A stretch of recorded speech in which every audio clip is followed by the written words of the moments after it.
자, 우리 이번 시간에는요, 지금까지 배웠던 중세 유럽의 문화에 대해서 볼 건데, 자, 우리가 지금까지 배웠던 거 한번 생각해 보시면은, 중세 유럽에 있던 사람들은 지금 우리에 비해서 살기가 좋았던 것 같아? 나빴던 것 같아?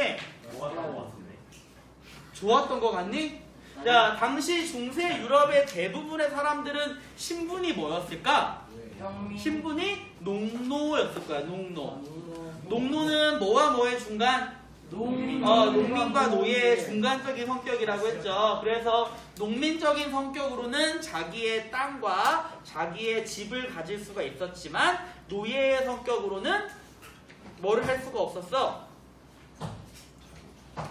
이사를 갈 수가 없었고 다른 곳으로 이동을 할 수가 없었고 그 다음에 영주가 시키는 일을 해야만 했어. 그러면은 그 당시에 농노들은 살기가 힘들었을 거야. 왜냐면은 영주가 농노들한테 잘해줬을까?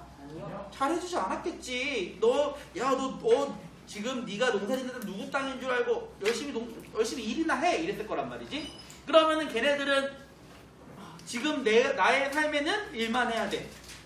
만약에 이 농노의 생활에서 벗어나기 위해서는 어떻게 해야 될까? 농노의 생활에서 벗어나기 위해서 여러 가지 방법이 있을 거예요. 우선 첫 번째, 영주한테 대든다. 어떻게 될까? 네, 사형. 두 번째, 영주에게서 탈출한다. 도망친다. 어떻게 될까? 이 당시에는 전쟁도 많고 바이킹 같은 민족들이 침입도 많이 해가지고 길거리 돌아다니다가는 걔네들한테 자기가 가진 거 다 뺏기고 죽을 거야. 또 죽네. 세 번째, 내가 힘이 세지면 어떻게 될까? 내가 힘이 세지면 근데 이 시대에는 전쟁이 많지? 전쟁터에 나가서 죽을 확률이 높아지겠지. 어쨌든 다 죽어. 삶에 희망이 없어. 그러면은 내가 살아있을 때 희망이 없어. 그럼 난 어떻게 해야 돼? 죽으면 어떻게 될까? 이 생각을 해야 되는 거지. 죽으면 어떻게 될까? 자, 근데 이 당시에는요, 죽으면 어떻게 될 것인가에 대해서 명쾌하게 설명해주는 종교가 있었어요. 바로 크리스트교. 크리스트교에서는 뭐라고 하니? 죽어서 착하게 살면 천국에 가고 나쁘게 살면 지옥에 갑니다 라고 가르친 거야. 그러면은 착하게 사는 건 뭐예요? 그러면 우리 성경에 나오는 10계명 있죠? 뭐 질투하지 말고 간음하지 말고 뭐 거짓말하지 말고 뭐 남에게 상처 주지 말고 등등등 이런 것들 이렇게 하면은 천국에 갈 수 있어요. 그러면 저 영주들은 우리한테 못 살게 하니까 지옥 가겠네요? 그렇죠. 죽으면은 여러분들은 천국에 가지만 영주들은 지옥에 갈 거예요. 이게 되는 거지. 그래서 당시 사람들은 그래 지금은 힘들어. 그러면 저 천국에 빨리 가기 위해서 자살하면 어떻게 돼요? 지옥 가요. 자살은 가장 나쁜 일이니까 네, 자살하시면 안 돼요. 열심히 살아야 돼요. 그러면은 우리 서로 천국에 못 해주려고 서로 죽여주면 어떻게 해요? 그건 살인죄가 됩니다. 결국 어떻게 해야 돼? 평생 일만 열심히 하다가 죽으면은 천국에 갑니다. 그렇구나. 일을 열심히 해야겠구나. 이게 되는 거야. 자, 결국 사람들이 이런 생각을 할 수밖에 없었던 이유, 당시 사회가 어땠기 때문에? 혼란스러웠기 때문에. 네, 중세 서유럽 사회가 혼란스러웠어. 그러다 보니까 현실에 대한 희망이 없으니까 우리 죽은 후의 세계를 두 글자로 뭐라고 할까? 우리 이집트 배울 때 배웠지. 무슨적 신앙이라고 했었니? 내세라고 했죠. 그래서 바로 내세와 종교에 대한 영향력이 커지게 돼. 근데 이때 하필이면은 이 내세에 대해서 했던 종교, 바로 이 종교가 크리스트교였던 거죠. 그래서 그 당시 사람들은 이 크리스트교, 바로 이 크리스트교의 가르침이 제일 중요했어.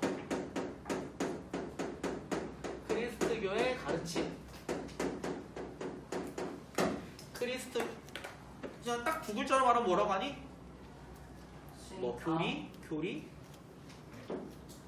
크리스트교의 가르침에 따른 생활을 때.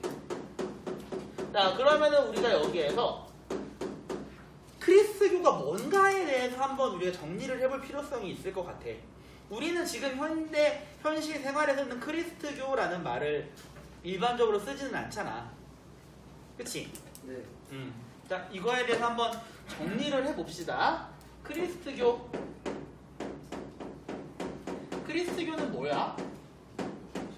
한마디로 표현하면은 계신 크리스트를 믿는 종교지? 크리스트는 누구니? 그리스도지? 그리스도를 믿는 종교야.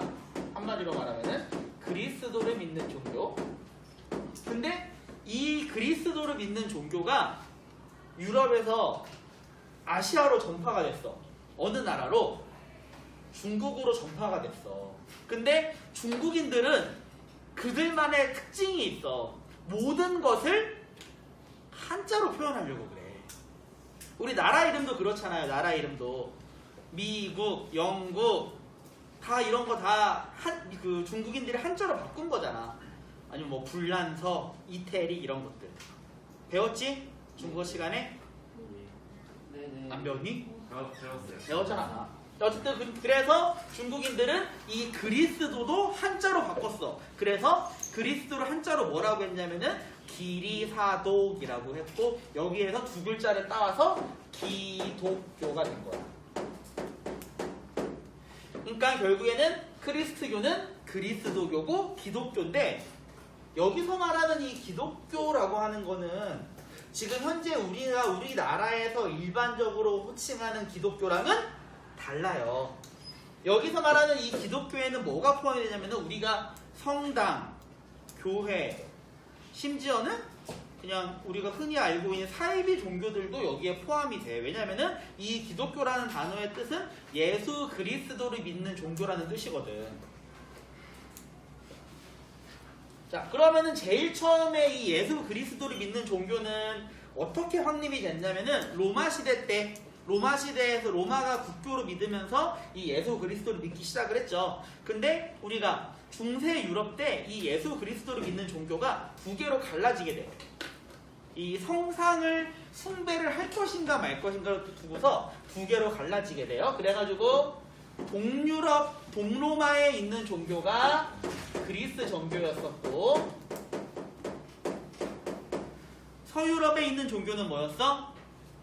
서유럽에 있는 종교는 로마 가톨릭이라고 해. 그래서 이 로마 가톨릭이 우리가 알고 있는 천주교죠. 천주교. 그러면은 우리가 지금 배운 중세시대 크리스트교의 가르침, 여기서 말하는 이 크리스트교는 이 로마 가톨릭이야. 요거야, 요거.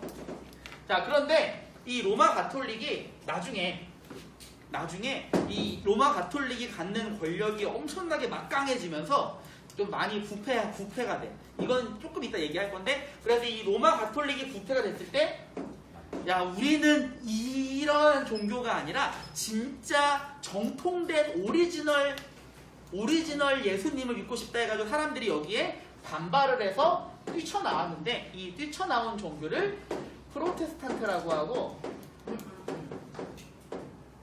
이거를 우리나라식으로 바꾸면은 개신교라고 해요. 개신교 무슨 뜻이야? 개는 고칠 개, 신은 새롭게 고친 교회라는 뜻이거든. 그래가지고 이 개신교가 바로 우리나라에서 일반적으로 뜻하는 기독교이자 교회야. 그러니까 원래는 이 종교를 프로테스탄트 혹은 개신교라고 불러야 되는데 이게 우리나라에 들어오는 과정에서 이 개신교가 이 기독교라는 명칭을 선점을 했어. 왜냐면은 얘네들은 천주교를 사용하고 있었으니까 너희 천주교 너희들 기독교라는 이름 안 써? 그럼 우리가 기독교를 사용할 거야. 이게 된 거야. 그러니까 원래대로 따지면은 기독교라고 하면은 천주교도 포함이 돼야 되는데 우리나라에서는 그렇게 사람들 사이에서 이미지가 굳어지다 보니까 기독교라고 하면은 천주교는 빼고 이것만 의미하는 말로 지금 일반적으로 사용이 되고 있죠. 근데 원래는 기독교라고 하면 천주교도 포함이 돼야 정상이야. 근데 이미 사람들 사이에서 너무 굳어졌기 때문에 이거는 이런 식으로 따로 설명을 해야지만 너희들이 이해를 할 수가 있을 것 같아. 자, 자세한 내용은 우리가 종교개혁 부분 배울 때 조금 더 자세히 배우도록 할게. 근데 우리나라에 이 천주교보다 이 개신교가 더 많은 이유는 뭘까? 이게 천주교를 믿는 나라와 개신교를 믿는 나라에는 좀 차이가 있거든. 일반적으로 천주교를 믿는 나라는 이탈리아, 프랑스, 뭐 스페인 이런 나라들이고, 개신교를 믿는 나라가 영국, 미국, 독일 같은 나라야. 근데 우리나라에 가장 큰 영향을 끼친 나라는 이 중에서 뭐니? 미국이지. 그러니까 미국인들이 많이 믿는 이 종교가 우리나라에 제일 많은 거야. 전 세계적으로 따지면은 프로테스탄트 개신교보다 로마 가톨릭 천주교가 더 많아. 전 세계적으로. 근데 우리나라에서는 이게 더 많은 거야. 어쨌든 우리가 지금 말하고 있는 건 이 로마 가톨릭. 그러니까 로마 가톨릭에서 제일 높은 사람을 누구라고 하니? 교황이라고 하지. 그래서 교황이 나오고 있는 거예요. 자, 우리가 일반적으로 볼 때 이 프로테스탄트 개신교랑 로마 가톨릭 천주교랑 가장 큰 차이점이 뭘 것 같아? 겉으로 보이는 가장 큰 차이점. 이름 말고 우리가 성당에서 우리한테 이 예배를 해주시는 분은 신부님이고, 교회에서 하는 건 목사님이잖아. 신부님하고 목사님은 가장 큰 차이점.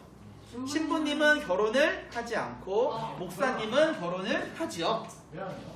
근데 이게 왜 그러냐면은 이 당시에 사람들한테 이 크리스트교를 믿게 만들고 싶어.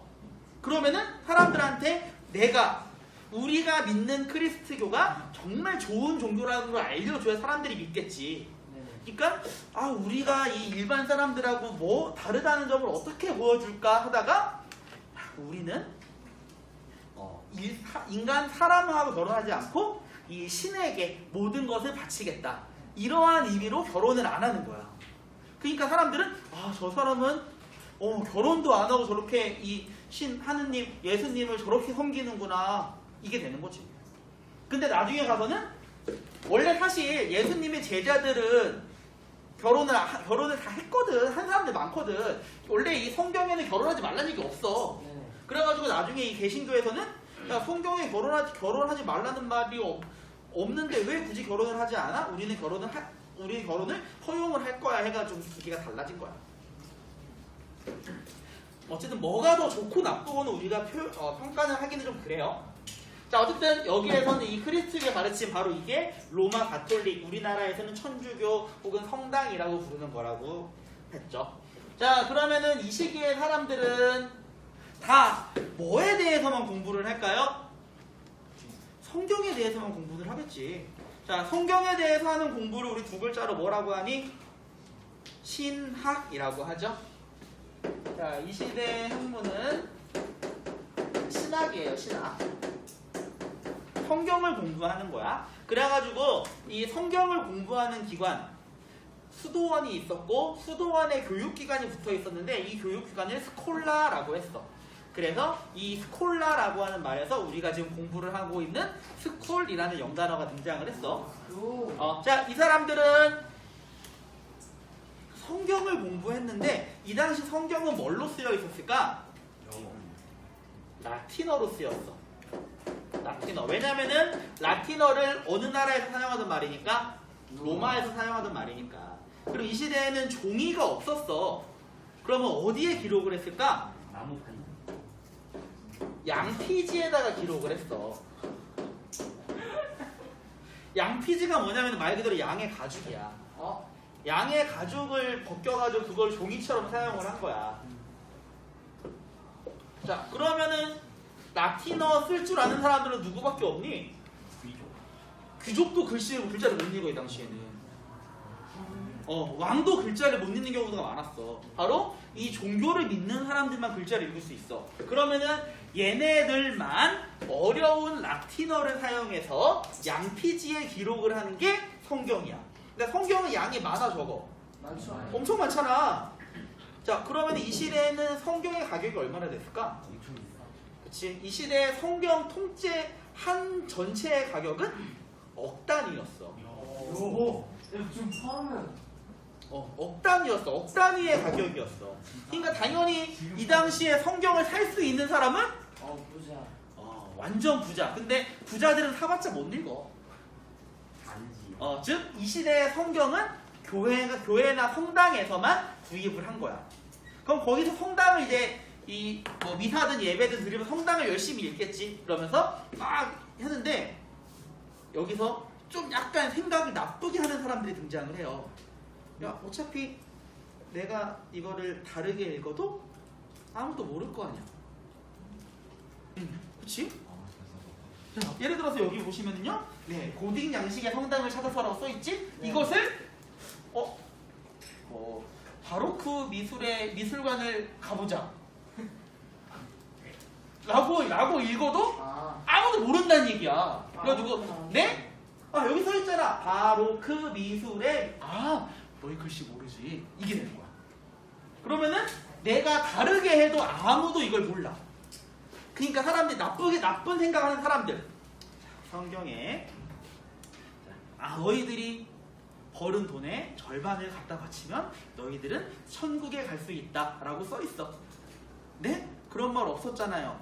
새롭게 발견이 됐어. 어디 써있어요? 여기 써있어. 너네 글자 못 읽지? 그러니까 이렇게 좀 사기를 좀 많이 치는 거지, 나쁜 사람들이. 이런 일들이 많았기 때문에 우리가 아까 같은 그러한 이 교회가 성당 썩었다 해가지고 나온 그 개신교가 등장을 했던 거고, 이런 일들이 많았으니까. 자, 아무튼 물론 그렇다고 해서 이런 사람들은 극소수에 불과했고, 대부분 이러한 그리스도의 가르침을 따르는 사람들은 정말 이 성경 자체를 완전히 그냥 외우면서 사람들한테 예수님의 말씀을 전달을 하고 싶었대. 그래서 이 시대에 성경을 공부하기 위해서 전문적인 교육기관이 등장을 했어. 바로 대학교. 대학이 설립이 돼요. 유럽 최초의 대학은 바로 이 성경을 공부하기 위한 이탈리아에 있는 볼로냐 대학교라는 거야.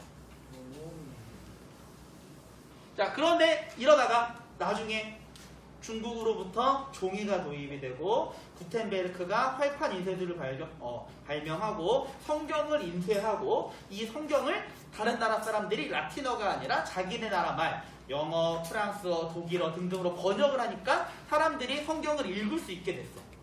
성경을 읽었더니 뭐야, 내 재산의 절반을 바치란 말 안 써있잖아. 서기꾼이네? 이게 되는 거지. 요거는 우리가 나중에 근대로 넘어가면 나올 얘기고요. 어쨌든 이 시기의 대학은요, 의학, 법학, 가장 중요한 신학, 요 세 가지를 주로 가르쳤던 학교였어. 자, 그런데 이 신학에 조금 변화가 일어나. 어떤 변화가 일어났냐면은 우리가 다음 시간에 배울 십자군 전쟁 때부터 이슬람교를 통해서 그리스의 철학이 들어오게 돼요. 그리스. 플라톤, 특히 아리스토텔레스의 철학이 들어오면서 아리스토텔레스의 철학을 공부하다 보니까 사람들이 성경에 없는 내용들을 왜 이 사람들은 공부를 했지 생각을 한 거야. 하지만 이 시기에는 성경이 최고지. 대부분의 사람들은 성경이 없어? 그러면 잘못된 거야. 이단이야. 쓰레기야. 다 버렸어. 근데 이때 성경에 우리가 부족한 빠진 부분 같은 것들이 있을 거 아니야. 성경에 없는 부분을 우리가 스스로 공부해서 연구하는 게 우리가 좀 더 신앙을 열심히 공부하는 것이 아닐까? 성경뿐만 아니라 다른 것도 공부를 해야 되지 않을까? 라고 주장했던 사람이 있었는데, 자, 이러한 학문을 스콜라 철학이라고 하고요.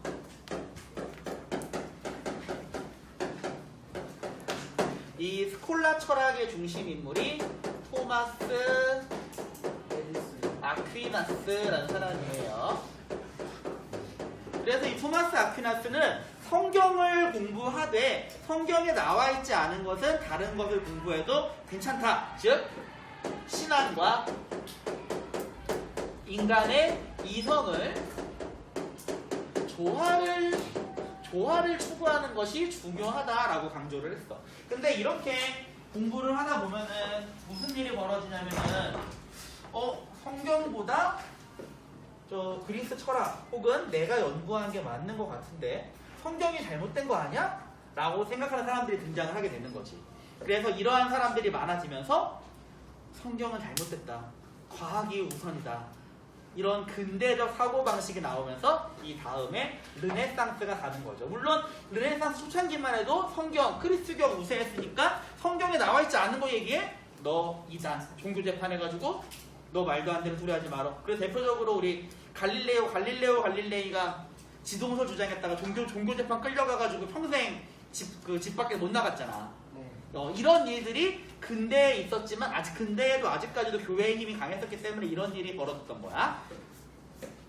자, 그런데 이렇게 해서 중세에는 모든 사람들, 중세 유럽에 사는 모든 사람들은 이 크리스교에 따른 가르침, 태어나면은 세례를 받고 일요일이 되면 성당에 가서 예배를 드리고 내가 번 돈 헌금 일부를 헌금을 하고 착하게 살고 이게 모든 사람들의 보통이 돼버렸어.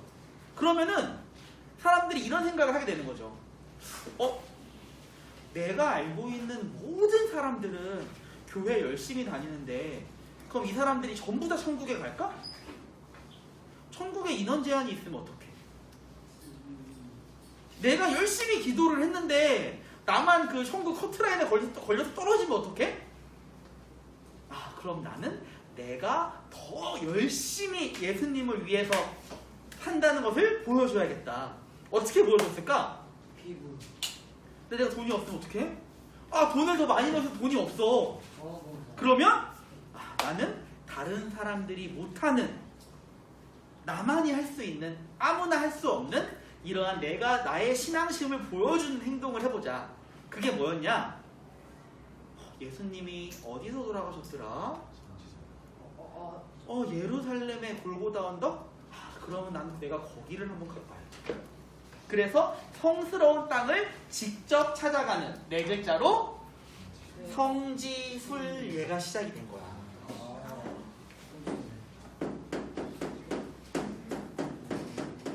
이 성지순례라는 말이 사실 지금은 다른 의미로 쓰이죠. 지금은 이 종교적인 장소뿐만 아니라 뭐 BTS 누가 갔다가 떡볶이집 뭐 이런 거. 이런 데서 가서 떡볶이 먹고 뭐 예를 들어 뭐 지난주에 봤는데 유재석이 무한도전에서 왔다 간 마라도 짜장면집 거기 앉아가지고 짜장면 먹으면서 스낵카 찍는 이런 것도 성지순례잖아, 일종의. 근데 이 시대에는 아무튼 이 크리스교 종교랑 관련된 성지였어. 자, 이 성지순례를 사람들이 갔던 이유? 나 천국 가고 싶어. 그러면 이 정도는 해야 될 것 같아. 바로 내세에 대한 중세인의 소망. 그러면은 이 성지는 가급적 멀면 멀수록, 가기 힘들면 힘들수록 좋은 거야. 당연히 최고의 성지는 어디? 예루살렘.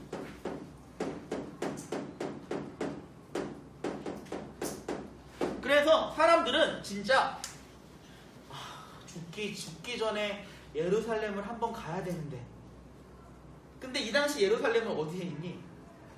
엄청 멀리 있잖아. 가기 힘들잖아. 그러니까 자기가 평생 동안 번 돈을 완전 탈탈탈 털어가지고 가는 거야. 성지순례 가가지고 저기가 예수님이 십자가를 등에 지고 올라간 그 언덕이구나. 나 이제 죽어도 여한은 없다. 난 죽으면 천국 갈 거야. 이랬던 거지, 당시 사람들은. 근데 이 예루살렘이 나중에 가서는 우리가 다음 시간에 배울 십자군 전쟁 때쯤에 예루살렘으로 가는 성지순례길이 막혀요. 그러다 보니까 이제 새로운 성지순례길이 필요해. 거기가 근데 때마침 한 이때쯤부터 스페인에 있는 어떤 해안가에 예수님의 제자 중 한 명이 묻혀있다는 소문이 돌았어. 그래가지고 이곳을 가는 순례길은 지금까지도 되게 유명해. 어디일까?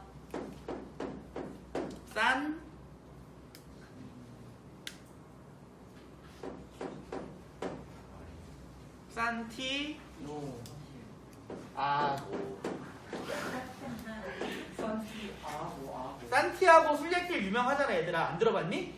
들어봤죠? 네. 산티아고 순례길이 이런 순례길들이 생겨난 거야. 이 산티아고가 뭐냐면은 그 예수의 제자 중에서 야고보라는 분이 있어. 야고보. 야고보 혹은 야곱이라고 부르죠. 야곱. 알아요. 야고보 혹은 야곱 이 분이 있는데 이분이 그 예루살렘에서 돌아가시고서 이분의 그 유해를 담아가지고 배에 띄웠는데 이게 스페인 해안가에 상륙을 했대. 그래서 스페인에 이 사람의 무덤이 있다는 거야. 근데 왜 이름이 산티아고예요? 이 야고보라는 이름이 라틴어로 쓰면은 이아고가 돼요. 이아고. 근데 우리가 이런 되게 유명하신 성인들 보면 앞에 뭐를 붙이잖아. 네. 뭐 성 요한 아니면 뭐 성 베드로, 성 바오로 이런 붙이잖아. 이 성을 영어로 하면 세인트인데 이 세인트가 라틴어로 하면은 산트가 돼. 산트. 그래서 산트 이아고가 되니까 산티아고가 된 거야. 산티아고. 근데 이 산티아고라고 하는 게 그래서 이건 스페인어인데 그래서 지금도 스페인에서는 이 산티아고가 스페인을 지켜주는 성인이야. 그래서 너희들 우리가 남학생들 알고 있는 스페인의 제일 유명한 축구팀 레알 마드리드 홈구장 이름이 뭐야? 레알 마드리드 홈구장 이름이 뭐야? 산티아고 베르나베우잖아. 이 산티아고잖아. 산티아고? 그리고 이 산티아고라고 하는 도시는요 세계 여기저기에 있어요. 어떤 나라의 수도 이름도 산티아고야. 칠레의 수도도 산티아고야. 바로 이 칠레를 정복한 나라가 어디? 스페인이었으니까 얘네들이 만든 도시가 산티아고. 그리고 또 미국에 가도 이 산티아고랑 비슷한 이름을 가진 도시가 있어. 샌디에이고. 샌디에이고도 원래 스페인 사람들이 만든 도시인데 나중에 미국이 거기를 자기 땅으로 차지해가지고 이 산티아고라는 스페인식의 이름을 샌디에이고라는 영어식 이름으로 바꾼 거야. 자, 어쨌든 이 산티아고, 그래서 이 산티아고 여기에다가 당시 유럽인들은 진짜 엄청나게 예쁜 성당을 건설을 해서 이 성당을 죽기 전에 한번 찾아가는 게 당시 사람들의 버킷리스트였던 거죠. 네, 자 그러면은 이 중세인들의 버킷리스트 성지순례에 대해서 잠깐 우리가 화면을 한번 볼게요. 자, 그래서 우리가 이 성지순례 부분의 건축 양식을 봅시다.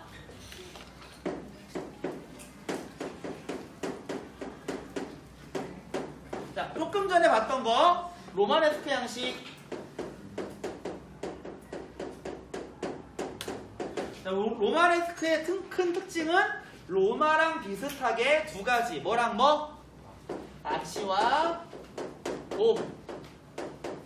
그래서 로마와 비슷하게 만든다라고 하는 의미에서 로마네스크 양식이라는 말을 사용했어. 그리고 이거보다 더 큰 것을 만들기 위해서 했던 게 바로 고딕 양식. 고딕 양식은요, 우리 교과서 81페이지에 보면 나와 있죠? 바로 뾰족한 탑.